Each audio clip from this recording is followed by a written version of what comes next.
cheiro que eu nunca mais esqueci. Não era de podridão, nem de mato úmido. Era ausência. Como se o ar daquele lugar tivesse sido usado por algo e devolvido vazio. Eu não queria contar isso. Guardei por quase 7 anos. Mas recentemente comecei a ter os sonhos de novo.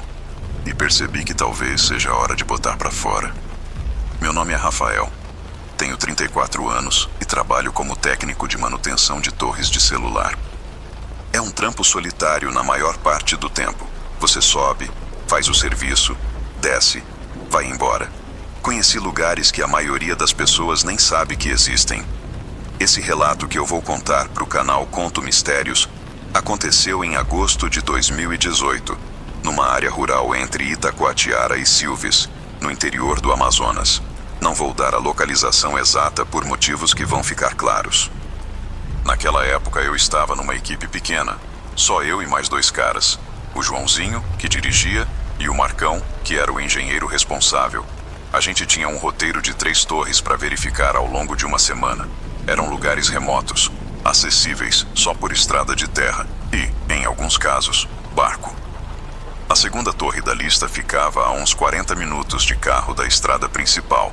Depois, mais 20 minutos de caminhada pela mata fechada. O sinal de GPS ficava instável por causa da vegetação densa. A torre estava desativada havia meses. Problema técnico que ninguém tinha ido resolver ainda por causa da dificuldade de acesso. Chegamos no local por volta das 2 da tarde. Calor insuportável, aquele tipo de umidade que gruda na pele e não sai. A torre estava numa pequena clareira artificial, cercada por floresta primária. Tudo normal até aí. Joãozinho ficou no carro, Marcão e eu subimos para fazer a vistoria. Foi um trabalho de umas 3 horas. Substituímos alguns componentes, checamos a fiação, testamos o equipamento. Quando terminamos, já eram quase 5:30 da tarde. O sol já começava a amarelar entre as árvores. Foi quando estávamos descendo que eu percebi. Os sons da floresta tinham parado. Não é que estava silencioso. Tinha vento, tinha folhas se mexendo. Mas não tinha bicho, nenhum. Nem grilo, nem pássaro, nem macaco ao longe. Nada. Marcão também percebeu. Ele parou no meio da trilha e olhou em volta com aquela expressão de quem sente que algo está errado, mas não consegue identificar o que. Tá esquisito, ele disse. Vamos descer logo. A gente acelerou o passo. Não correu, mas andou rápido. Quando chegamos na base da torre, o Joãozinho não estava no carro. O veículo estava lá, porta do motorista aberta, chave na ignição. Mas ele não. Joãozinho. Gritei. Nada. Marcão pegou o celular, mas não tinha sinal. Normal para a área. A gente gritou mais algumas vezes. Silêncio total. Aquele silêncio que parece ter peso. Aí eu vi as pegadas. Saíam do carro e seguiam para dentro da mata do lado oposto à torre. Pegadas de tênis claramente do Joãozinho. Mas o estranho era o jeito que elas estavam dispostas. Espaçadas demais.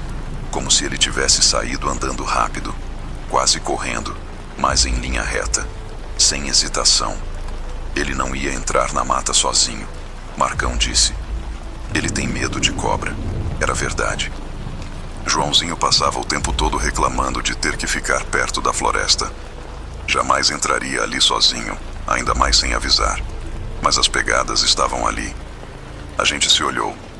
Não precisou falar nada. Pegamos as lanternas e entramos atrás dele. A trilha de pegadas seguia em frente por uns 50 metros, sempre em linha reta, atravessando vegetação densa. Em alguns pontos, galhos estavam quebrados, como se alguém tivesse passado forçando o caminho sem se importar com nada. Aí as pegadas pararam. Simplesmente pararam. Não sumiam gradualmente, não ficavam mais rasas. Elas simplesmente terminavam no meio de uma área onde o chão era de folhas secas e musgo, como se ele tivesse dado mais um passo e desaparecido. Que porra é essa? Marcão estava ofegante. Eu olhei em volta. A luz já estava ficando fraca. Entre as árvores, tudo começava a se parecer. É fácil se perder numa floresta assim. Foi quando eu ouvi um assovio, baixo, melodioso, vindo de algum lugar à nossa esquerda, mais fundo na mata. Você ouviu? Perguntei. Marcão acenou que sim, tenso. O assovio veio de novo. Dessa vez mais perto. E tinha algo errado com ele. Não era natural. Era perfeito demais. Como se fosse feito por um instrumento, não por uma boca. Joãozinho! Gritei na direção do som. O assovio parou. E então ouvimos a voz. Rafael. Era a voz do Joãozinho. Mas estava errada. O timbre era dele, a entonação era dele, mas havia uma qualidade. Oca, como se estivesse vindo de um rádio mal sintonizado. Vem cá. Marcão segurou meu braço com força. Não é ele. Ele sussurrou. Como assim não é ele? É a voz dele. Não é ele. Marcão repetiu, e havia pânico nos olhos dele. A voz chamou de novo, agora mais distante, mais fundo na floresta. Rafael, Marcão, vem. E então ouvimos outra voz, a voz de Marcão, chamando meu nome, vindo de outra direção. Eu virei e olhei para o Marcão real, ao meu lado. Ele estava pálido, congelado. A voz que imitava a dele chamou de novo, arrastada. Rafa, tô aqui. A gente precisa sair. Agora, Marcão disse. A gente começou a voltar, tentando seguir o caminho que tinha feito. Mas a floresta parecia diferente. As árvores estavam nos lugares errados. Não reconheci nenhum ponto de referência. As vozes continuavam. Às vezes chamando nossos nomes. Às vezes só falando coisas. Fragmentos de conversas que a gente tinha tido durante o dia. Frases repetidas de forma estranha, fora de ordem. Em determinado momento, ouvi minha própria voz vindo de trás de uma árvore grossa, a uns 10 metros. Marcão, olha isso aqui. Era algo que eu tinha falado mais cedo, quando encontramos um problema na torre. Marcão puxou minha camisa e a gente continuou andando mais rápido. Eu estava suando frio. A noite já tinha caído quase completamente e nossas lanternas pareciam iluminar menos do que deveriam. Foi quando vimos o Joãozinho. Ou algo que parecia o Joãozinho. Estava parado entre duas árvores, a uns 20 metros à frente, iluminado obliquamente pela minha lanterna, de costas pra gente, imóvel. Joãozinho? Chamei, mesmo sabendo que algo estava profundamente errado. A figura não respondeu. Não se mexeu. A gente ficou parado, sem saber o que fazer. Eu queria correr, mas minhas pernas não respondiam direito. É difícil explicar, mas era como se meu corpo soubesse que aquilo não era humano antes mesmo do meu cérebro processar. Então a figura começou a se virar, lentamente. E quando virou o suficiente para eu ver o perfil, não tinha rosto. Tinha o contorno da cabeça. Tinha cabelo igual ao do Joãozinho. Tinha a roupa que ele estava usando. Mas onde deveria estar o rosto, havia apenas superfície lisa, como se alguém tivesse apagado os traços. Marcão fez um som estrangulado e a gente saiu correndo. Não sei como, mas achamos a clareira. Simplesmente rompemos dela, tropeçando, quase caindo. O carro estava lá, motor ainda ligado, porta aberta. A gente entrou, Marcão assumiu o volante e saímos em disparada por aquela estrada de terra, derrapando, levantando poeira, batendo nos buracos. Não olhamos para trás. Levamos quase 1 hora para chegar na estrada principal. Quando chegamos, paramos num posto e Marcão vomitou. Eu tremia tanto que mal conseguia segurar o celular. Chamamos a polícia. Fizemos boletim de ocorrência. Contamos que o Joãozinho tinha desaparecido na mata. Não contamos o resto. Quem ia acreditar? Fizeram buscas por 3 dias. Levaram cães, helicóptero, equipes de resgate. Não acharam nada, nenhum sinal dele. Nenhuma pegada além daquelas que terminavam do nada. O caso foi arquivado como desaparecimento em área de mata. A família dele ainda procura. Eu não tive coragem de falar com eles depois do velório simbólico. Marcão pediu demissão 1 semana depois. Ouvi dizer que ele se mudou para o sul e não trabalha mais com torres. Tentei falar com ele algumas vezes, mas ele não responde minhas mensagens. Eu continuei no trampo por mais 2 anos, mas nunca mais aceitei serviço em área de floresta fechada. Eventualmente também saí. Tem noites que eu acordo com a sensação de que ouvi alguém chamando meu nome lá fora na rua. Mas quando vou checar, não tem ninguém. Às vezes me pergunto se aquela coisa ainda está lá, se ainda está usando as vozes. Se pegou mais alguém, mas a pergunta que mais me assombra é outra. Quando aquilo se virou pra gente, por um segundo, antes de sairmos correndo, eu vi algo se movendo onde deveria estar o rosto. Algo tentando se formar, como se estivesse aprendendo. Eu nunca mais...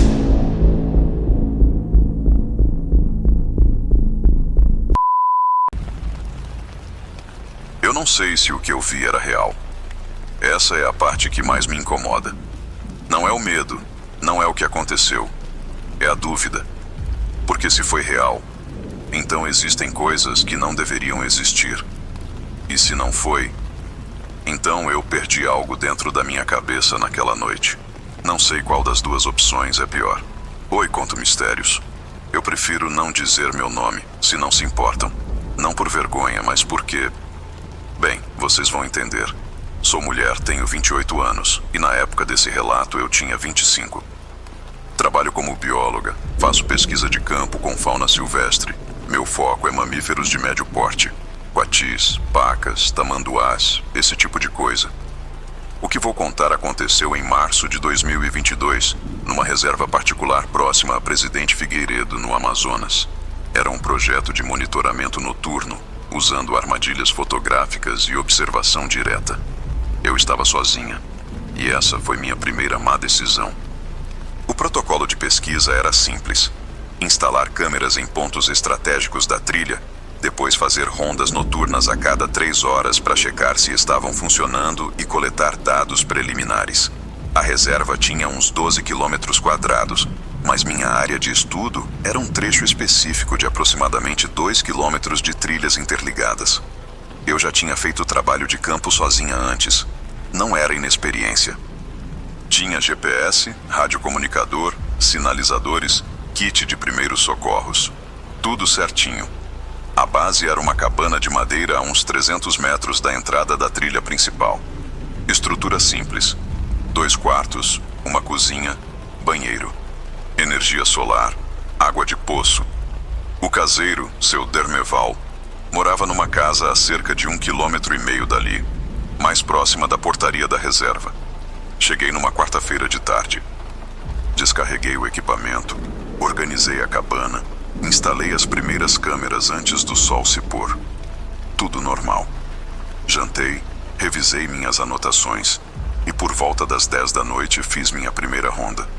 Peguei a lanterna de cabeça, o GPS, o caderno de campo e saí. A floresta à noite é um negócio completamente diferente. Os sons mudam, você fica mais atenta. Cada sombra pode ser um animal, cada movimento nas folhas pode ser algo se aproximando. Mas eu gostava disso, me sentia bem ali. Chequei as 5 câmeras que tinha instalado, todas funcionando.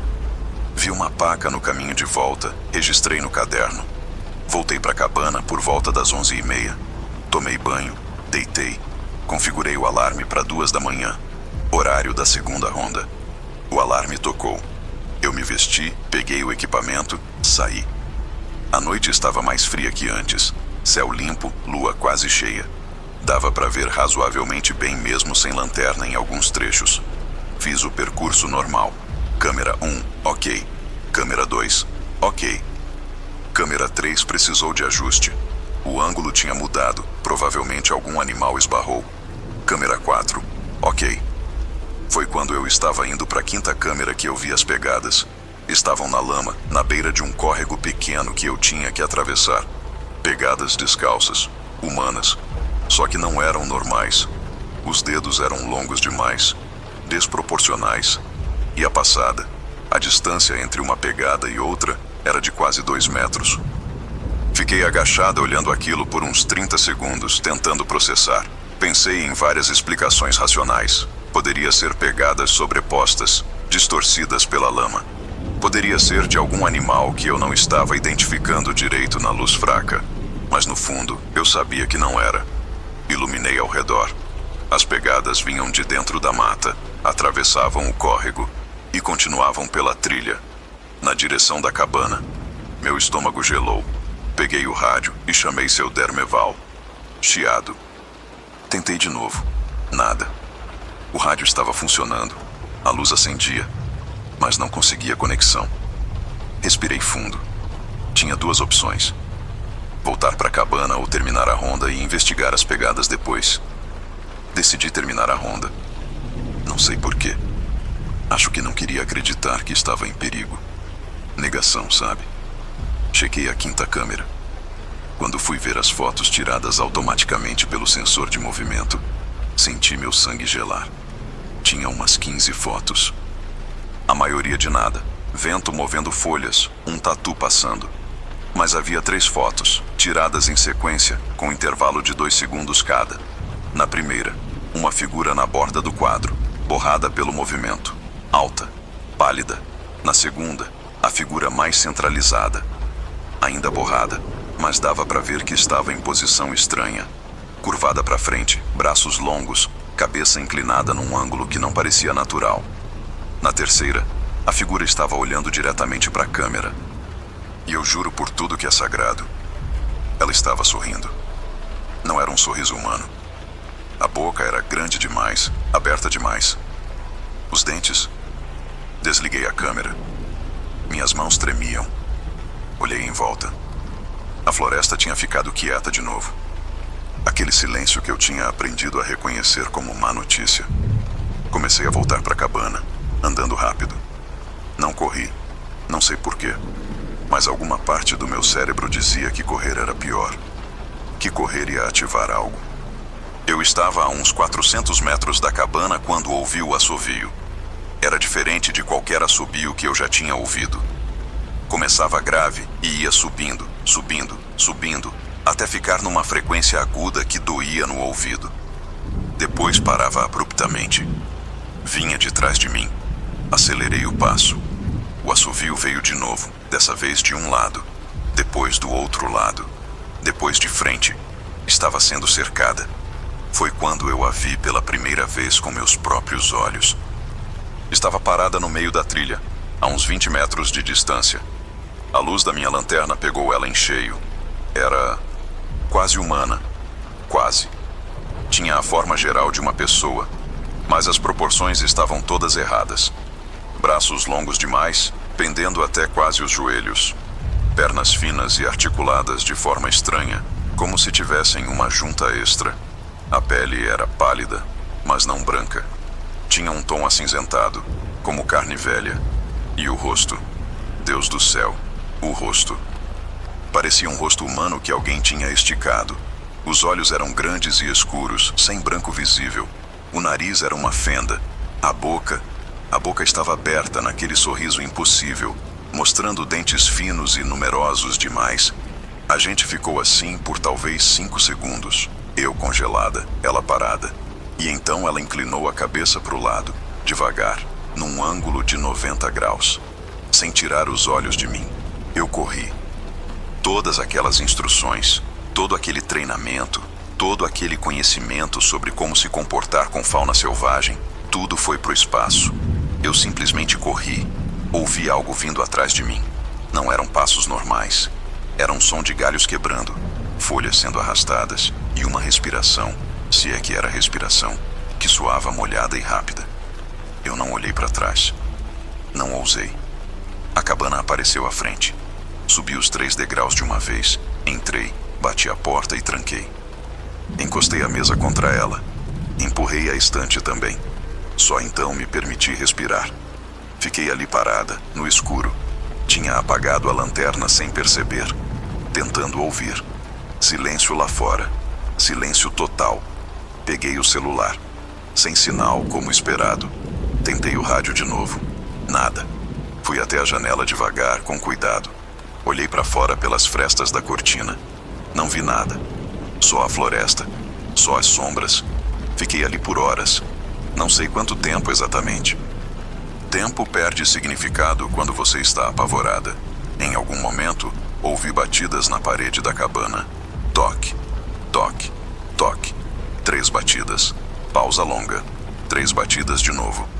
Isso continuou por mais ou menos 10 minutos. Sempre no mesmo ritmo. Sempre 3 batidas. Depois parou. E então ouvi minha própria voz do lado de fora. Tá tudo bem. Pode abrir. Era minha voz, perfeitamente imitada. Mas as palavras eram entrecortadas, como se quem estivesse falando não soubesse como formar frases direito. E eu sou você. Não precisa ter medo. Abre. Eu me afastei da porta. Fui pro canto mais distante da sala e fiquei lá, encolhida, tampando os ouvidos. A voz continuou por mais alguns minutos. Depois parou. E então, silêncio absoluto de novo. Eu não sei quando dormi. Mas quando acordei, era dia claro, sol entrando pelas janelas. Fiquei parada por uns 5 minutos, só processando o fato de estar viva. Levantei devagar, fui até a porta. Escutei. Nada de anormal. Abri uma fresta. Manhã normal. Pássaros cantando. Floresta como sempre. Tirei os móveis da frente da porta e saí. Não havia marcas, nenhuma pegada, nenhum sinal de que algo tinha estado ali. Empacotei minhas coisas em 15 minutos. Deixei metade do equipamento para trás. Nem liguei, só queria sair dali. Quando cheguei na casa do seu Dermeval, ele estranhou minha aparência. Contei que tinha passado mal, que precisava ir embora. Ele não fez perguntas. Na estrada de volta, parei o carro e vomitei na beira da pista. Nunca mais voltei àquela reserva. Desisti do projeto. Inventei uma desculpa sobre problemas pessoais. Revi as fotos da câmera 100 vezes. Elas estão lá. A figura está lá. Não é erro do equipamento. Não é reflexo. Não é animal conhecido. Eu mostrei para 2 colegas de confiança. Um deles disse que era provavelmente um macaco em posição estranha. O outro ficou quieto e me pediu para deletar as fotos. Disse que tinha coisas que era melhor não registrar. Eu não deletei. Mas também não mostro mais para ninguém. Tem noites que eu acordo achando que ouvi batidas na parede do meu apartamento. 3 batidas. Sempre 3. E tem um detalhe que eu não contei. Meu avô sempre dizia que a floresta tem donos. Que não são os bichos, não são as árvores. São coisas mais antigas. Coisas que estavam aqui antes da gente chegar. Eu achava que era só conversa de velho. Lenda. Superstição de quem cresceu no interior. Até aquela semana em fevereiro. Agora eu sei que ele estava certo. E que algumas regras existem por um motivo. E aí, pessoal do Conto Mistérios. Meu nome é Júlia, tenho 31 anos, sou veterinária. Trabalho principalmente com animais domésticos aqui em Manaus, mas de vez em quando faço uns trabalhos voluntários em áreas rurais, vacinação de rebanhos, castração, esse tipo de coisa. O que aconteceu foi durante um desses trabalhos voluntários, numa comunidade ribeirinha chamada São Miguel do Tracajá, no município de Iranduba. É um lugar pequeno, umas 40 famílias, bem isolado. Só se chega de barco. São quase 3 horas descendo o rio desde a sede do município. Eu fui para lá com mais 2 pessoas, a Dani, que é técnica de enfermagem veterinária, e o Paulinho, que é biólogo e estava fazendo um trabalho paralelo sobre peixes da região. A gente ia ficar 5 dias. Tínhamos permissão para ficar numa casa que a comunidade usava para hospedar visitantes, professores, agentes de saúde, gente assim. Uma casa simples de madeira, 2 quartos, cozinha, varanda. Ficava na beira de uma trilha que levava para a mata. Isso foi na primeira semana de fevereiro de 2023. Carnaval tinha acabado há pouco. Calor infernal, rio cheio, tudo muito verde. Os primeiros 3 dias foram tranquilos. A gente trabalhava durante o dia. Eu e a Dani com os animais. O Paulinho fazendo coleta de amostras no rio. À noite jantávamos na casa de alguma família da comunidade. Conversávamos, voltávamos para casa de hóspedes, dormíamos. O pessoal da comunidade era hospitaleiro, mas tinha uma coisa estranha. Eles eram cuidadosos com as palavras. Principalmente quando o assunto era a floresta. No segundo dia, eu perguntei para o seu Raimundo, que era meio que o líder informal da comunidade, se era seguro andar nas trilhas. Eu gostava de caminhar de manhã cedo, antes do trabalho começar. Ele ficou sério. Pode andar sim, mas só até onde a trilha é larga, onde tem as marcas nas árvores. Não entra nas trilhas estreitas, e se ouvir assovio, não responde. Não assovia de volta, não tenta descobrir de onde vem. Só volta para a comunidade. Eu ri. Achei que era superstição, Que assovio, seu Raimundo. Ele não riu de volta. Tem coisas aí que chamam. Imitam gente. Tem gente que entrou atrás de voz conhecida e não voltou mais. Faz uns 5 anos teve um rapaz de Manaus, pesquisador igual vocês. Entrou na mata de noite. Acharam o corpo dele 3 meses depois, do outro lado do rio, a quase 10 quilômetros daqui. Não tinha marca nenhuma, só parado, de pé, encostado numa árvore, morto. Aquilo me deu um arrepio, mas mesmo assim não levei totalmente a sério. Achei que era história para assustar visitantes, sabe? Aquelas lendas locais que toda comunidade tem. No terceiro dia de noite, a gente estava na varanda da casa, eu, Dani e Paulinho, tomando uma cerveja morna e conversando sobre o trabalho. Devia ser umas 9:30 da noite. Foi quando ouvimos um assovio, baixo, melodioso, vindo da trilha. A gente ficou quieta, escutando. O assovio veio de novo, mais perto. Não era como um assovio de pessoa. Era perfeito demais, sem variação, sem tremor. Deve ser algum pássaro, Paulinho disse, mas não parecia convencido. O assovio veio uma terceira vez, agora tão perto que parecia estar a uns 20 metros, no começo da trilha. Mas a gente não via nada, só escuridão. Depois parou. A gente ficou mais uns 15 minutos na varanda, meio desconfortáveis, e então decidimos entrar e dormir. Na manhã seguinte, quarta-feira, acordei cedo. Devia ser umas 5:30. Decidi fazer minha caminhada matinal. Peguei a lanterna, mesmo já clareando, e saí. A trilha era bem demarcada, como seu Raimundo tinha dito. Tinha uns pedaços de pano vermelho amarrados nas árvores de tanto em tanto, marcando o caminho. Andei uns 20 minutos. A mata ia acordando. Pássaros começando a cantar, mosquitos zumbindo, aquele cheiro de terra úmida e vegetação. Cheguei num ponto onde a trilha fazia uma curva. E ali, saindo da trilha principal, tinha uma trilha menor, estreita, sem marcações. Eu ia passar direto, mas aí vi algo que me fez parar. Pegadas. Na lama do início da trilha estreita. Pegadas de tênis. Recentes. Dava para ver que a lama ainda estava úmida nas bordas. E reconheci o padrão do solado. Era do tênis do Paulinho. Olhei para a trilha. Ela sumia na escuridão da mata fechada, mesmo com o dia clareando. As árvores eram mais densas ali, bloqueavam a luz. Pensei, ele deve ter saído para fazer alguma coleta, mas era muito cedo. E por que ele entraria justamente onde o pessoal tinha dito para não entrar? Peguei o celular.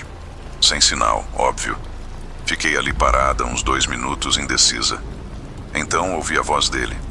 Júlia, aqui. Vinha de dentro da trilha estreita, mas soava, distante, abafada. Paulinho, chamei. Aqui, me ajuda. A voz soava estranha, como se ele estivesse com a boca cheia de alguma coisa, ou muito cansado. Entrei na trilha. Foi instintivo. Eu nem pensei. Se alguém precisava de ajuda, eu ia ajudar. A trilha estreita seguia em frente por uns 50 metros. Depois fazia uma curva à direita. A vegetação ali era diferente. As árvores eram mais velhas, mais retorcidas. Cipós grossos pendiam como cordas. O chão era fofo, coberto de folhas podres. Paulinho, chamei de novo. Silêncio. Continuei andando. As pegadas ainda estavam ali, seguindo a trilha. Mas comecei a notar algo estranho. Havia outras pegadas, descalças, com dedos longos. As mesmas que a pessoa do relato anterior tinha descrito. Eu já tinha ouvido histórias assim antes. Outras pessoas, outros lugares. Sempre as mesmas características. Dedos desproporcionais, passadas longas demais. Meu estômago apertou. As pegadas descalças acompanhavam as pegadas do tênis, paralelas. Como se algo tivesse estado andando ao lado do Paulinho. Ou o seguindo. Foi quando eu percebi outra coisa. As pegadas do tênis não eram consistentes. Em alguns pontos, afundavam mais na lama, como passos normais. Mas em outros pontos, eram superficiais demais, como se o peso estivesse errado. Como se não fosse uma pessoa de verdade fazendo aquelas pegadas. Parei. O cérebro finalmente alcançou o instinto. Alguma coisa estava muito errada. Virei para voltar e vi o Paulinho parado na trilha atrás de mim. Só que não era o Paulinho. Parecia o Paulinho. Tinha a altura dele, o corpo dele, a roupa que ele tinha usado no dia anterior. Mas tinha algo errado. Os movimentos eram mecânicos, como um boneco mal controlado. E o rosto estava na sombra, coberto pelo boné que ele sempre usava, mas dava para ver a boca. Estava aberta num sorriso fixo, antinatural, grande demais. Vem cá, disse a voz de Paulinho, mas a boca não se mexeu direito. As palavras pareciam vir de outro lugar. Eu recuei. A coisa que parecia o Paulinho inclinou a cabeça. Por que você tá com medo? Eu corri. Corri de volta pela trilha, tropeçando em raízes, batendo nos galhos. Ouvi algo vindo atrás de mim. Não eram passos. Era um som de arrasto, como se algo pesado estivesse sendo puxado pelo chão. Cheguei na trilha principal e continuei correndo. Meus pulmões ardiam. Só parei quando vi as primeiras casas da comunidade. Entrei na casa de hóspedes ofegante, suada, com o coração batendo descontrolado. A Dani estava na cozinha preparando o café. Júlia, que houve? Você tá péssima. Onde tá o Paulinho? Ela apontou para o corredor. No quarto dele, dormindo ainda. Por quê? Fui até o quarto dele e abri a porta. Paulinho estava na rede, dormindo, usando a mesma roupa que ele estava usando na trilha. Mas isso era impossível. Eu tinha acabado de ver aquilo na mata. Paulinho acordou com o barulho. Que foi? Ele murmurou confuso. Você saiu hoje de manhã? O quê? Não. Tô dormindo desde ontem à noite. Por quê? Eu não consegui responder. Só fiquei ali parada, tentando processar. A Dani apareceu atrás de mim. Júlia, sério, você tá bem? Contei tudo. As pegadas, a voz, a coisa que parecia o Paulinho. Eles ficaram quietos. Dani estava pálida. Paulinho se sentou na rede. Sério. A gente precisa ir embora. Ele disse. Hoje. Fomos falar com seu Raimundo. Contei o que aconteceu. Ele não pareceu surpreso. Eu avisei para não entrar nas trilhas marcadas. Ele disse pesado. O que chama lá não é gente. Pega a forma, pega a voz, mas não é. E quando você segue, quando você acredita, não volta mais. Mas eu voltei. Eu disse. Você teve sorte. Ou não foi fundo o suficiente. Tem uma distância, uma linha. Passa dali, eles levam você. Ele fez uma pausa. E fazem pior. Pior como? Te trazem de volta, mas não é mais você. É uma casca, andando, falando, mas vazio. A gente já viu isso aqui. Teve uma mulher, anos atrás. Sumiu na mata 3 dias. Voltou sozinha, andando normal, dizendo que tinha se perdido. Só que tinha algo errado. Ela não piscava direito, não comia, só fingia. Ficou assim 3 semanas, até que uma noite saiu de novo pra mata e não voltou mais. Senti um frio na espinha. A gente decidiu ir embora naquele mesmo dia. Nem terminamos o trabalho. Arrumamos tudo em 1 hora, chamamos o barqueiro, saímos. A viagem de volta foi silenciosa. Nenhum de nós falou muito. Paulinho ficou olhando para a água o tempo todo. Dani estava inquieta, mexendo no celular mesmo sem sinal. Quando chegamos em Iranduba, cada um foi para o seu canto. Não nos falamos muito depois disso. Dani me mandou mensagem umas 2 vezes, mas as conversas eram estranhas, forçadas. Eventualmente paramos de falar. Paulinho deletou as redes sociais dele. Não sei onde ele está. Você já ficou olhando para o escuro tempo suficiente até ele começar a olhar de volta? Não é metáfora. Não é poesia. É literal. Tem um momento, quando você fica tempo suficiente sozinho na floresta à noite, que você sente. Sente que algo virou a atenção para você. E uma vez que isso acontece, não sei se dá para desfazer. Salve, conto mistérios. Meu nome é Diego, tenho 37 anos. Sou guia de ecoturismo. Trabalho com isso há quase 15 anos, levando gente para fazer trilhas, acampamentos, observação de fauna, essas coisas. Já vi muita coisa na mata. Onça, sucuri de 5 metros, jararaca dentro da mochila, acidente com turista desorientado. Você lida com tudo isso quando trabalha com floresta. Mas o que aconteceu em julho de 2021 foi diferente de tudo. Foi na Floresta Nacional do Tapajós, próximo a Santarém, no Pará.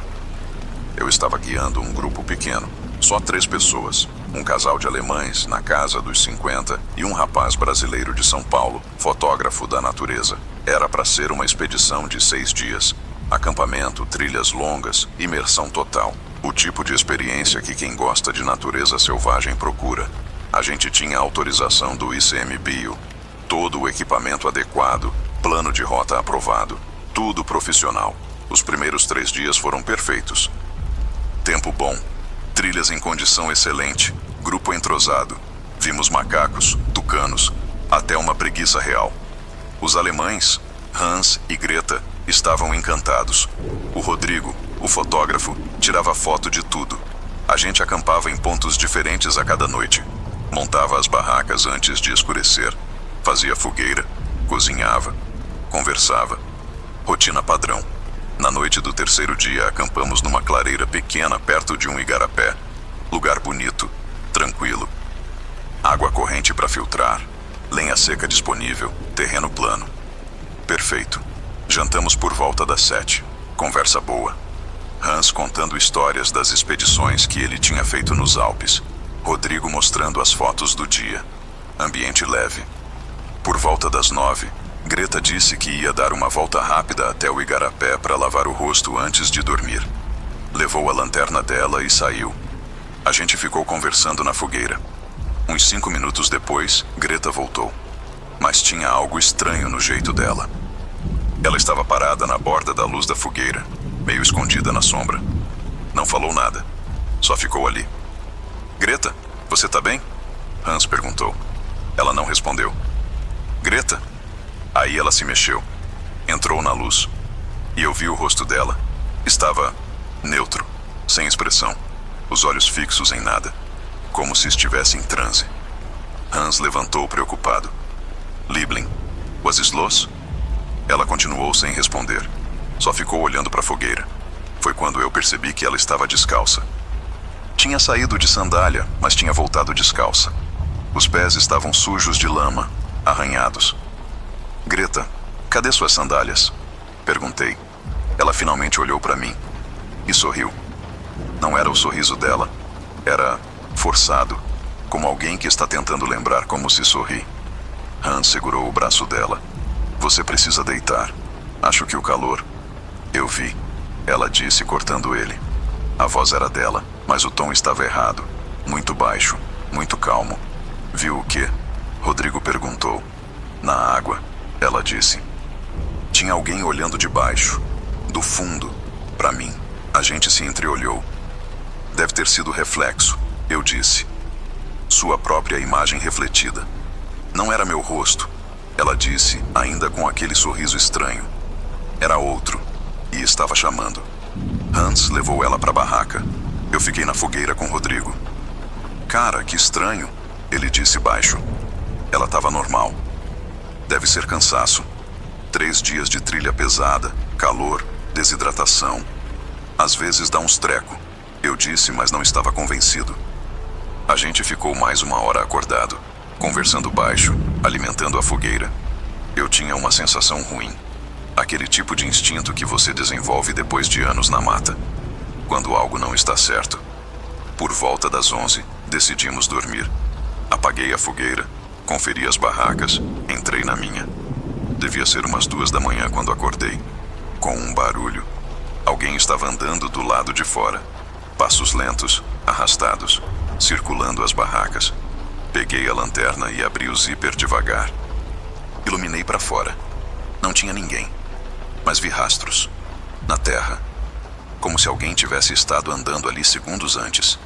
Os rastros eram estranhos. Os pés arrastavam, fazendo marcas longas. Iluminei as outras barracas, todas fechadas. Chamei baixo. Pessoal, alguém saiu? Silêncio. Sai da barraca. Andei devagar até a de Hans e Greta. Chamei de novo. Hans atendeu sonolento. Já? Vocês estão bem? Sim. Por quê? Nada, só checando. Voltei para minha barraca. Mas não consegui dormir direito. Fiquei escutando. De vez em quando, ouvia algo se movendo lá fora. Mas quando iluminava, não via nada. Na manhã seguinte, levantei cedo. O grupo estava estranho. Greta não falava quase nada. Mexia na comida sem comer direito. Hans estava preocupado com ela, mas ela insistia que estava bem. Rodrigo me puxou de lado. Cara, de noite eu ouvi uma parada estranha. Ele disse. Que tipo de parada? Tipo, alguém chorando. Bem baixo. Achei que era a Greta, mas o som vinha de fora das barracas, da mata. Senti um frio. Você viu alguma coisa? Não. Fiquei na barraca. Não vou mentir, fiquei com medo. A gente decidiu continuar a trilha conforme planejado. Eu pensei em voltar, mas estávamos a 2 dias de caminhada da base. Era a mesma distância ir ou voltar. Desmontamos o acampamento e seguimos. O dia estava abafado. Céu fechado, ar pesado. A mata parecia mais silenciosa que o normal. Greta andava devagar, como se estivesse cansada, mas não reclamava. Por volta do meio-dia, paramos para descansar e comer alguma coisa. Greta se afastou uns metros, disse que ia no banheiro. Passou uns 10 minutos. Ela não voltou. Greta, Hans chamou. Nada. A gente se levantou. Começou a procurar, chamando o nome dela. E então eu a vi. Estava parada entre as árvores, uns 20 metros de distância. De costas pra gente, imóvel. Greta. Hans foi correndo até ela. Quando ele chegou perto, ela se virou. E Hans parou. Ficou parado ali, olhando pra ela. Sem falar nada. Hans, chamei. Ele não respondeu. Eu e Rodrigo nos aproximamos. Greta estava com aquele mesmo sorriso do dia anterior. Mas agora tinha algo mais. Os olhos dela estavam vazios. Não sei explicar direito. Era como olhar para uma boneca. E ela estava sussurrando algo. Cheguei mais perto para ouvir. Vem ver. Vem ver. Tá chamando. Vem ver. Repetindo. Sem parar. Hans segurou os ombros dela. Greta, para. Para com isso. Ela parou. Olhou para ele. E aí disse com uma voz que não era dela. Grave. Rouca. Ela não tá mais aqui. Hans recuou. Greta, ou o que quer que fosse, começou a rir. Uma risada baixa, contínua. A gente precisa sair daqui. Agora. Rodrigo disse, pálido. Eu concordei. Peguei o GPS. A gente estava a 1 dia e meio da base se fôssemos direto, sem acampar. Era arriscado, andar pela mata no escuro, mas ficar ali era pior. Hans estava em choque. Tentei falar com ele, mas ele só balançava a cabeça, olhando para Greta. Greta tinha parado de rir. Agora só olhava para a mata com a cabeça inclinada, como se estivesse escutando algo. Eles querem que a gente fique, ela disse. Querem mostrar. Mostrar o quê? Perguntei, mesmo sabendo que não devia. Ela apontou para dentro da mata, para uma direção onde não havia trilha, onde eles moram. Foi quando eu ouvi vozes, várias vozes, vindo da direção que ela apontava. Sussurrando, chamando. Não eram palavras claras. Era como um coro distorcido. E no meio daquele som, eu ouvi meu nome. Rodrigo também ouviu. Ele começou a recuar. Não, não, não. Hans finalmente reagiu. Segurou Greta pelo braço e começou a puxar ela. Vamos embora. Agora. Greta resistiu. Começou a gritar. Um grito agudo, inumano. Hans não soltou. A arrastou. A gente começou a correr pela trilha. Greta gritando, tentando se soltar. As vozes na mata ficando mais altas. E então eu ouvi passos. Muitos passos. Vindo de trás. De todos os lados. Não olhei para trás. Só corri. Não sei quanto tempo a gente correu. Meia hora? 1 hora? Perdi a noção. Só parei quando Rodrigo tropeçou e caiu, exausto. A gente estava numa parte da trilha que eu reconheci. Faltavam umas 6 horas de caminhada até a base. Greta tinha parado de gritar. Estava quieta, desmaiada nos braços do Hans. Ele estava chorando. As vozes tinham parado. A mata estava normal de novo. Pássaros cantando. Vento nas folhas, como se nada tivesse acontecido. A gente chegou na base no final da tarde. Chamei socorro pelo rádio. Uma equipe do ICMBio veio buscar a gente de carro. Levaram Greta direto para o hospital em Santarém. Desidratação severa, estado de choque, disseram os médicos. Ela ficou internada 4 dias. Quando acordou, não lembrava de nada. Nada mesmo. Nem da expedição, nem do que aconteceu, nem do que ela tinha dito. Hans e ela voltaram para a Alemanha uma semana depois. Ele me mandou um e-mail meses depois. Disse que Greta estava bem, mas tinha mudado. Não saía muito. Não gostava de lugares com árvores. Tinha pesadelos. Rodrigo deletou todas as fotos da expedição. Disse que não queria lembrar. A gente conversou algumas vezes depois, mas era sempre estranho, desconfortável. Eu continuei trabalhando como guia, mas nunca mais voltei naquela área da Floresta Nacional do Tapajós. Tem uma coisa que eu nunca contei pra ninguém. Nem pro Hans, nem pro Rodrigo, nem pra equipe do ICMBio. Quando a gente estava correndo, fugindo daquelas vozes, eu olhei pra trás. Só por um segundo. E vi figuras entre as árvores. Muitas. Dezenas. Paradas. Observando a gente fugir. Tinham forma humana. Mais ou menos. Mas eram altas demais. Finas demais. Tortas demais. E todas estavam sorrindo. Daquele jeito. Desde então, tem noites que eu acordo com a sensação de que tem alguém parado na janela do meu quarto. Do lado de fora. Olhando. Mas quando vou checar, nunca tem ninguém. Só rastros na terra do jardim. Rastros de pés descalços. Com dedos longos. Eu ainda trabalho na mata. Mas nunca mais de noite. E nunca, jamais, sigo vozes que chamam meu nome. Porque agora eu sei que algumas coisas na floresta não querem te machucar. Elas querem que você fique, para sempre. Existe um momento específico da madrugada em que a floresta muda. Não é gradual. É instantâneo. Tipo 3:30, 4 horas. Tem um silêncio que cai. E logo depois, algo começa a se mexer. Coisas que esperam a noite ficar velha o suficiente. Eu sempre achei que era impressão. Autossugestão de quem passa tempo demais sozinho no mato. Até descobrir que tem gente que nunca volta desse horário. Fala, conto mistérios. Não vou dizer meu nome se vocês não se importam. Não por medo de julgamento, mas porque, depois do que aconteceu, prefiro não associar meu nome com aquele lugar. Sou homem, tenho 29 anos. Trabalho com monitoramento ambiental, faço parte de uma equipe que fiscaliza áreas de preservação, checa desmatamento ilegal, esse tipo de coisa. É um trabalho solitário na maior parte do tempo. Você passa dias no meio do nada, só você e o mato. O que vou contar aconteceu em setembro de 2022, numa área de proteção ambiental no sul do Acre, perto da fronteira com o Peru. Era uma região de floresta densa, muito pouco habitada. A cidade mais próxima era Assis, Brasil, a umas 4 horas de carro em estrada precária. Eu estava sozinho, e isso foi meu primeiro erro. O trabalho era simples: passar uma semana numa área específica, fazer o levantamento de possíveis invasões, checar armadilhas fotográficas que tinham sido instaladas meses antes, coletar amostras de solo, rotina. Tinha um pequeno acampamento base montado por equipes anteriores. Uma cabana improvisada com lona, estrado de madeira, um fogareiro. Nada luxuoso, mas funcional. Cheguei lá numa segunda-feira de tarde. Tempo fechado, chuviscando. Organizei minha base, conferi o equipamento, comi alguma coisa. A noite caiu rápido, como sempre cai na floresta. A primeira noite foi tranquila. Cansado da viagem, dormi cedo.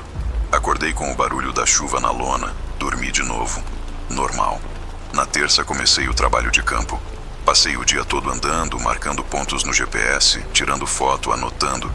Trabalho mecânico, mas necessário. À noite voltei para a base exausto. Esquentei uma sopa, comi, fiquei mexendo no celular. Sem sinal, mas tinha uns livros baixados. Li um pouco. Dormi por volta das 10. Foi na quarta-feira que as coisas começaram a ficar estranhas. Acordei de madrugada. Não sei que horas eram exatamente. O celular tinha descarregado, mas pelo escuro e pelo silêncio, devia ser entre 3 e 4 da manhã. Acordei porque ouvi um som, raspando, como se algo estivesse sendo arrastado do lado de fora da cabana. Algo pesado, madeira contra a terra. Fiquei quieto, escutando. O som parou. Depois recomeçou. Mais perto. Peguei a lanterna e iluminei pela abertura da lona que servia de porta. Não vi nada, só a floresta. Escuridão entre as árvores. Apaguei a lanterna. Fiquei escutando. O som tinha parado. Esperei uns 5 minutos. Nada. Pensei que fosse algum animal mexendo em galho caído e voltei a dormir. Acordei de novo 1 hora depois, dessa vez com o som de arranhar, nas paredes da cabana. Não era vento, não era chuva.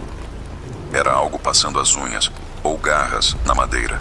Devagar, metodicamente.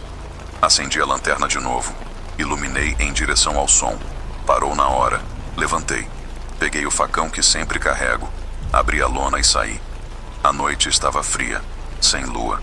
A lanterna iluminava um cone patético de luz que mal alcançava 10 metros. Andei ao redor da cabana. Não tinha nada, nenhum bicho, nenhuma marca na madeira. Mas quando voltei para frente da cabana, vi algo que me fez parar. Pegadas. No chão lamacento, bem em frente à entrada. Pegadas descalças. Só que não eram humanas. Os dedos eram longos demais. Tinham garras. E a forma do pé era errada. Alongada, estreita. E havia muitas, como se algo tivesse ficado parado ali, se mexendo, marcando o chão várias vezes. Olhei para a floresta. Nada se mexia. Voltei para dentro e não dormi mais naquela noite. De manhã, com a luz do dia, as pegadas ainda estavam lá. Tirei fotos. Tentei identificar. Não era onça, não era anta, não era nenhum animal que eu conhecia. E eu conheço rastros. Faz parte do meu trabalho. Pensei em ir embora. Sério, meu instinto gritava para eu sair dali. Mas eu tinha trabalho a fazer. Tinha prazos. Tinha responsabilidades. E durante o dia, tudo parecia menos assustador. Segui com o trabalho. Mais trilhas, mais marcações. Mas mantive o facão sempre à mão. E voltei para a base antes do sol começar a baixar. Preparei tudo para a noite. Lanterna carregada, faca perto, fogueira montada na frente da cabana. Fogo mantém bicho longe, pensei. Comi. Mantive a fogueira acesa.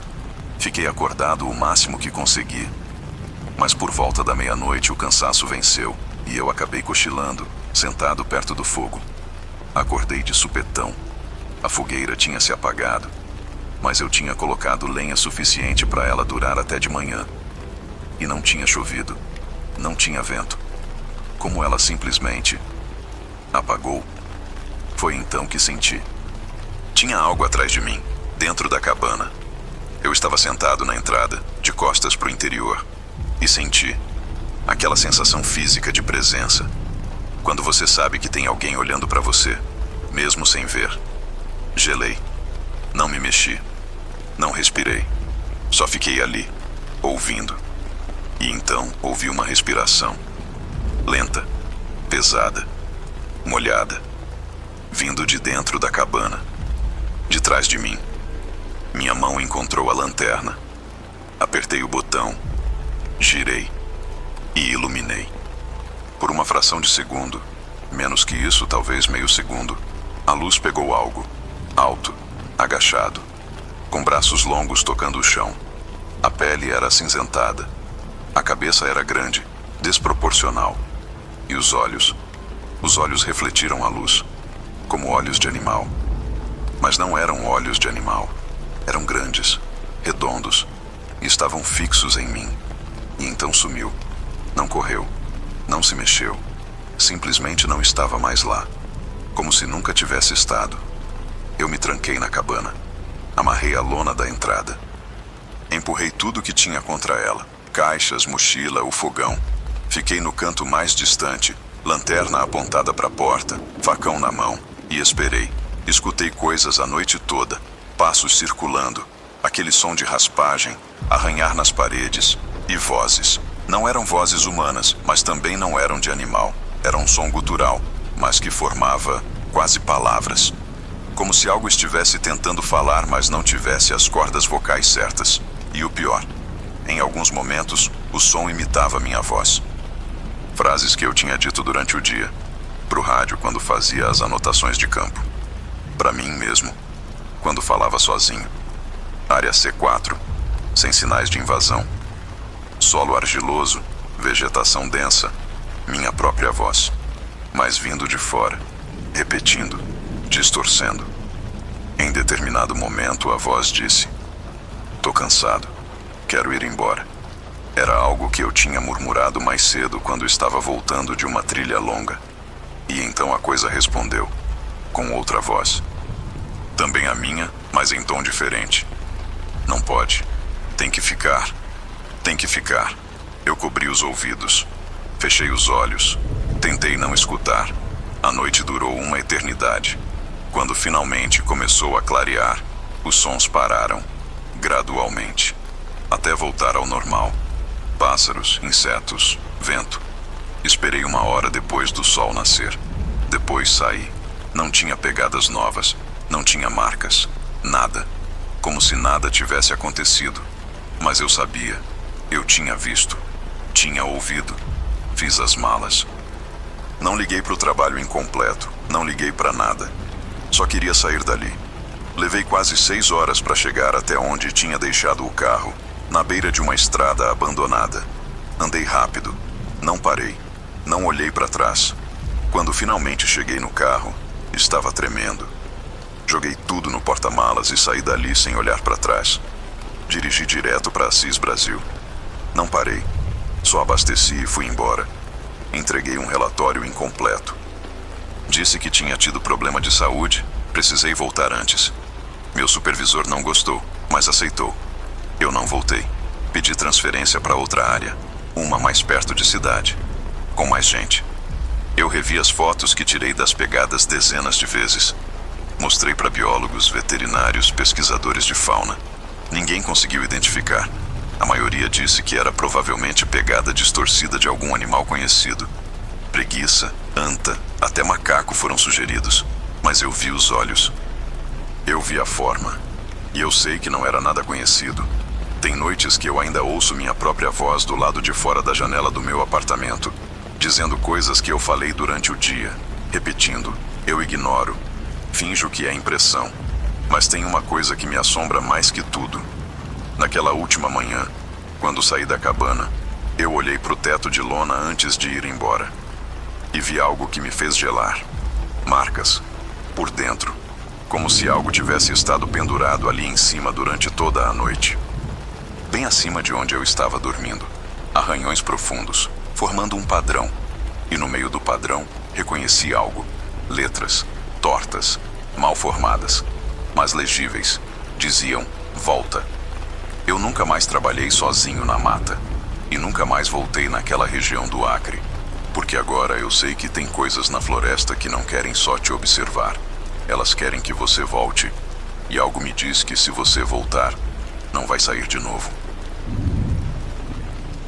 Meu pai sempre dizia, a floresta cobra respeito. Eu nunca entendi direito o que isso significava.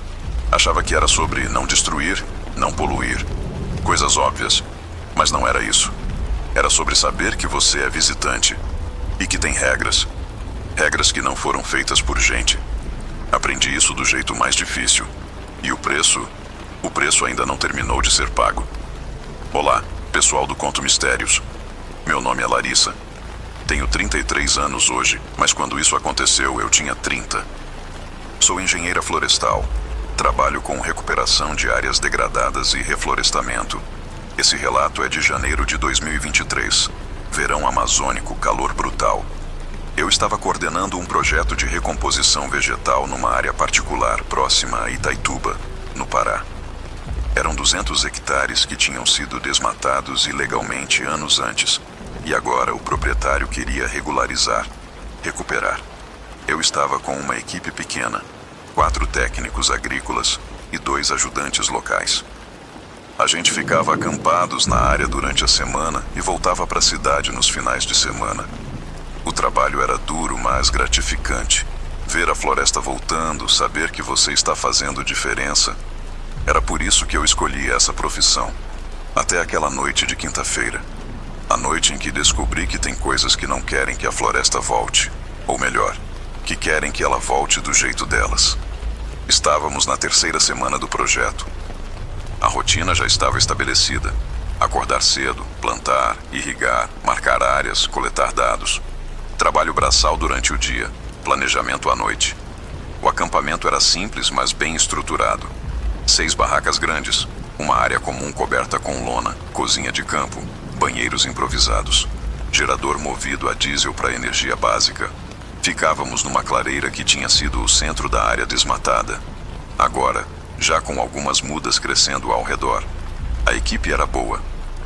O Josias e o Marcelo eram os técnicos mais experientes. A Camila e o Roberto eram mais novos, recém-formados, mais esforçados. Os 2 ajudantes locais, seu Chico e o Nando, conheciam a região como ninguém. Naquela quinta-feira trabalhamos até mais tarde que o normal. Tínhamos uma meta de plantio para cumprir antes do fim da semana. Quando paramos já eram quase 6 da tarde. Jantamos, conversamos sobre o trabalho do dia seguinte. E por volta das 8h30 todo mundo começou a se recolher para as barracas. Eu fiquei mais um tempo na área comum, revisando os relatórios no notebook. Seu Chico apareceu. Estava agitado. Dona Larissa, a senhora precisa ver uma coisa. Segui ele até a borda da área de plantio, onde a floresta original começava. A gente tinha demarcado essa área com fita zebrada para não plantar muito perto. Era protocolo, você mantém uma distância da mata nativa. Olha isso, ele disse apontando a lanterna. Árvores. Mas não eram as árvores que estavam ali de manhã. Isso não fazia sentido, mas eu estava vendo. Havia 3 árvores jovens, com uns 2 metros de altura cada, crescendo exatamente na linha da demarcação. Na área que tinha sido verificada, limpa e preparada para plantio naquele mesmo dia. Seu Chico tinha essas árvores aqui hoje de manhã? Não, senhora. Eu mesmo limpei aqui ontem. Não tinha nada. Nada. Cheguei mais perto. Toquei uma das árvores. Era real, sólida, casca áspera, folhas verdes. Mas árvores não crescem 2 metros em um dia. Isso é impossível. Que tipo de árvore é essa? Perguntei. Seu Chico se aproximou, examinou. Ficou quieto por um tempo longo. Não reconheço, não. E olha que eu nasci aqui.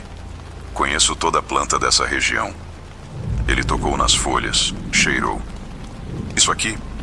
Não é daqui. Um frio subiu pela minha espinha. Como assim não é daqui? Não é daqui. Ele repetiu firme. E tem outra coisa. Ele iluminou o tronco de uma das árvores. E eu vi. Marcas. Entalhadas na casca. Símbolos. Não eram naturais, não eram aleatórios. Eram deliberados. Formas geométricas que eu nunca tinha visto.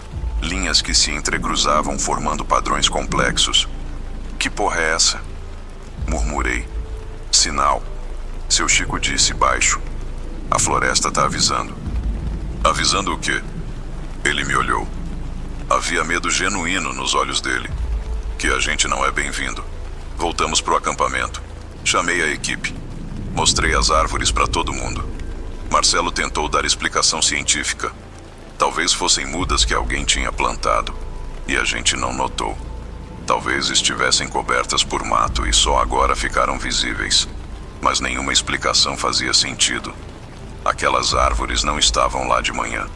Seu Chico tinha certeza. Eu tinha certeza. Camila tirou fotos. Roberto colheu amostras de folhas para análise posterior. Decidimos continuar o trabalho normalmente no dia seguinte e investigar melhor aquelas árvores depois. Mas à noite, as coisas pioraram. Por volta das 2 da manhã, acordei com gritos. Era a Camila. Saí correndo da minha barraca. Ela estava no meio da clareira, em pânico, apontando para a beira da mata. Tem alguém lá! Tem alguém olhando! Todo mundo saiu das barracas. Seu Chico pegou uma lanterna potente e iluminou na direção que ela apontava. Vi algo se mexer entre as árvores. Rápido demais para ser humano. Alto demais. Quem tá aí? Josias gritou. Silêncio. Iluminamos a área toda. Nada. Só floresta. Camila estava tremendo. Disse que tinha acordado com sede, saiu para pegar água e viu uma figura parada na borda da mata. Parada, observando. Ela não tinha rosto definido, disse. Era só uma silhueta, mas alta, muito alta. Ninguém dormiu direito depois disso. Ficamos acordados, atentos até o sol nascer. De manhã, fomos checar onde Camila tinha visto a figura e encontramos pegadas, as mesmas pegadas, pés longos, dedos com garras, passadas impossíveis. E mais, havia marcas nas árvores ao redor, aqueles mesmos símbolos, mas agora eram dezenas, em todas as árvores da borda, como se algo tivesse estado ocupado a noite toda, marcando o território. Seu Chico olhou para mim. A gente precisa ir embora. Não posso largar o projeto no meio. Dona Larissa, com todo respeito, mas a senhora não está entendendo. Isso aqui não é natural. A floresta não quer a gente aqui. E quando ela não quer, ela tira. Tira como? Ele não respondeu. Só balançou a cabeça. Tomei uma decisão. Sexta seria nosso último dia. Terminaríamos o básico do trabalho, coletaríamos o máximo de dados possível e iríamos embora até o fim de semana. Depois eu decidiria se voltaríamos ou não. A equipe concordou. Ninguém queria ficar ali depois do que tinha acontecido. Trabalhamos o dia todo. Rápido. Eficiente. Ninguém se afastava muito. Ninguém ficava sozinho. Mas a sensação de estar sendo observado era constante. Opressiva. Como se a própria floresta estivesse olhando. E as árvores estranhas tinham crescido mais. De manhã tinham 2 metros. À tarde tinham quase 3, crescendo visivelmente. Eu vi. Todo mundo viu. Roberto tentou coletar mais amostras, mas quando encostou no tronco, a árvore reagiu. Não sei descrever direito.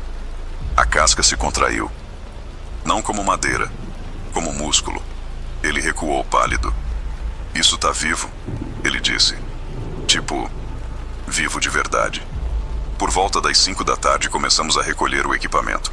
O plano era jantar rápido e ir embora ainda com luz do dia, mesmo que isso significasse dirigir de noite pela estrada de terra. Foi quando o Nando sumiu. Ele tinha ido buscar umas ferramentas que tinham ficado numa área de plantio mais distante. Disse que voltava em 10 minutos. Passou meia hora. Ele não voltou. Seu Chico e Josias foram procurar. Encontraram as ferramentas no chão, mas o Nando não estava lá. Havia pegadas dele, seguindo em direção à mata, e ao lado das pegadas, aquelas outras. As pegadas com garras, como se algo tivesse andado ao lado dele, e ele tivesse seguido voluntariamente. Gritamos o nome dele. Entramos alguns metros na mata. Nada. Foi quando ouvimos a voz. Larissa. Era o Nando, mas a voz vinha de muito fundo na floresta. Vem aqui. Preciso mostrar uma coisa. Seu Chico segurou meu braço com força. Não é ele. Como você sabe? Eu sei. A voz chamou de novo. Mais longe agora. Larissa, por favor. E então outra voz. Minha voz. Respondendo de dentro da floresta. Já vou. Espera aí. Era minha voz. Perfeitamente imitada. Mas eu estava ali. Eu não tinha falado nada. Seu Chico me puxou. A gente precisa sair. Agora. Não discutir. Chamei todo mundo. Deixamos tudo para trás. Barracas, equipamento, tudo. Corremos para os carros. Enquanto a gente carregava o essencial, eu olhei para a beira da mata e vi dezenas de figuras paradas entre as árvores, imóveis, nos observando. Eram altas, finas. As silhuetas eram quase humanas, mas não eram. E atrás delas, mais atrás, a floresta parecia diferente. As árvores estavam mais juntas, mais densas, como se tivessem se movido. Entramos nos carros e saímos dali, rápido, sem olhar para trás. Só depois, já na estrada, que percebi, éramos 6 no acampamento, mas só 5 saíram. O Nando não estava em nenhum dos carros. Voltamos? Chamamos a polícia. Fizeram busca. 3 dias. Helicóptero, cães, equipe grande. Não acharam nada. Nenhum rastro. Como se ele tivesse simplesmente deixado de existir. O projeto foi cancelado. O proprietário da área desistiu. Disse que tinha tido problemas financeiros, mas eu acho que alguém contou para ele o que aconteceu. Eu analisei as amostras daquelas árvores. O DNA era errado. Não batia com nenhuma espécie conhecida. Tinha sequências que não deveriam existir, como se fosse um híbrido impossível, ou como se fosse algo completamente diferente apenas se passando por árvore. Mostrei os resultados para alguns colegas. Eles disseram que era contaminação das amostras, erro de laboratório, mas eu sei que não era. Seu Chico me ligou 2 semanas depois. Disse que passou pela área, por curiosidade, para ver como estava. A clareira onde era nosso acampamento não existia mais. Estava tomada por floresta. Árvores de 10, 15 metros de altura, como se tivessem sempre estado lá. Como se a gente nunca tivesse estado lá. E no meio da área, ele encontrou algo. A mochila do Nando, pendurada num galho, a uns 4 metros do chão. Dentro dela tinha um bilhete, escrito com letra trêmula. Dizia: "Ela cresceu dentro de mim, não consigo parar, está saindo pelos meus olhos. Boca não venham buscar, não é mais eu." Eu larguei a profissão 6 meses depois. Não consigo mais olhar para uma árvore sem me perguntar se ela está me olhando de volta. Tem noites que acordo sentindo raízes crescendo debaixo da minha cama. Sei que é paranoia, sei que é psicológico, mas tem uma coisa que não consigo explicar.